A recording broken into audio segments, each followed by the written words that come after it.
Уважаеми зрители, тази вечер ще ви среща с един много интересен човек. Той притежава умения, които го правят много атрактивен. Този човек ми го препоръчаха едни мои близки приятели, на чието мнение мога да държа. Неговия рекорд е 93 210 удара, направен в продължение на 13 часа и половина. Също това е световен рекорд. Слушайте, уважаеми зрители, слушайте внимателно, няма да повтарям. По време на цялото интервю, този мой гост да отговаря на въпросите ми и да жонглира едновременно и да не позволява на топката да падне на земята, без да използва ръце. Това е особено трудно, тъй като жонглирането изисква пределна концентрация. По време на интервюто аз ще усложнявам неговите задачи. Този човек е участвал в много шоу-програми и футболни срещи по света и никога не е правил нещо подобно. Затова за мен е удоволствие, че тази вечер той ще демонстрира своите възможности в моето шоу. Това е най-добрият жонглер с футболна топка в света, бургазлията Христо Петков!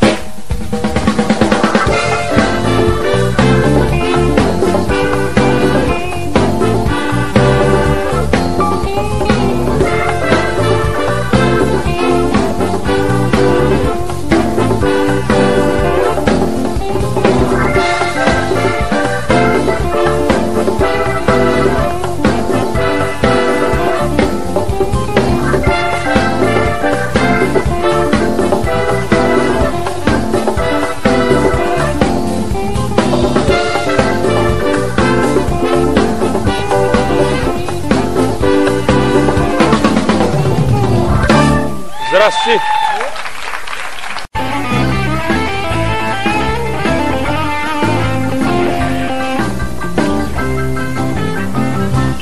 Христо, ако...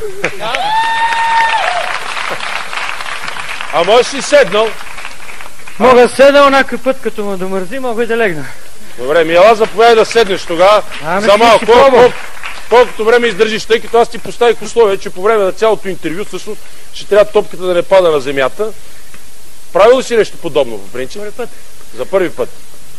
А всъщност кога реши да се занимаваш с цялата тази история? Ти, между другото, така ли си ходиш у вас? Не, ходя да пазарувам. А? Ходиш да пазаруваш? Така си ходиш с топката.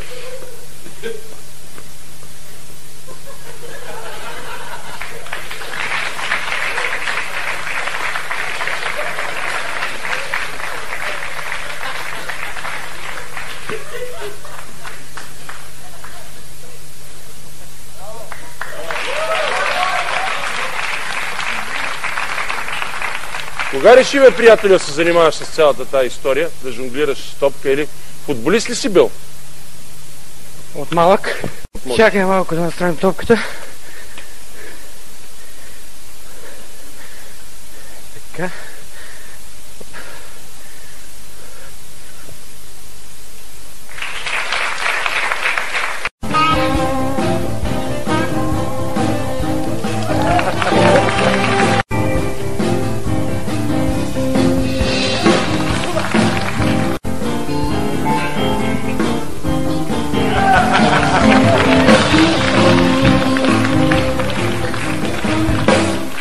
Абе, Слушам? а ти футболист ли си бил? Ама не си играл в футбола, смисъл? Играл съм в школата на Нефто Кемик, на Черноморец, в ФК Белград. Белград. Не са големи футболисти? И всички ме познават, и повечето треньори, настоящи и бивши, но никой не се е сетил да ме покане. Те са ми, че съм жонглер. Като качиш топката на рамото, що не пробягаш до другата врата и да я вкараш? Къде да? Ей така. Чай, обикля камерата! Христо! Идвам! Ела, бе! Окей. И що не те взе някой от тия? Ти така можеш да си вкарваш голове, няма никакъв проблем. Или не вярват, че имам футболна техника, или ще мислят, че съм само циркъл жонглер. И реши да кандидатстваш книгата на рекордите на Гинес. Да, реших да прославя България. Да. И колко ти, всъщност, кое ти е най-голямото достижение? Най-голямото е 13 часа и половина. 13 часа и половина. Да. 92 3210 удара. Ето латино. А, така.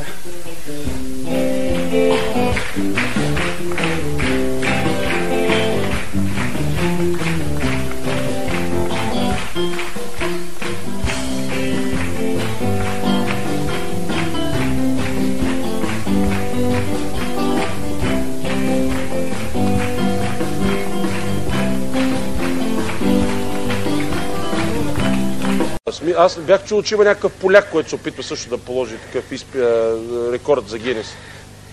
Поляка е направил 5 км и 200 с глава. Жонглирайки и изминавайки. А ти колко си направил? 6 км. 6 км.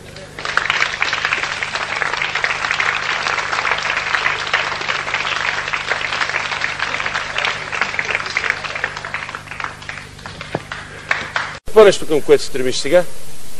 Нови 3 рекорда на Гинес или нов клуб, или нов спонсор. Има ли такива възможности? Има. Всичко е време. Нерви. Мислиш, че това, че си българин, ти пречи за Гинес или ти помага? Пречи ми, защото съм българин. Стига, бе, сериозно? Ако бях американец, англичанин, руснак... Значи ни пренебрегват. 3 рекорда в Лондон, 3 от 5 години и още не са писани.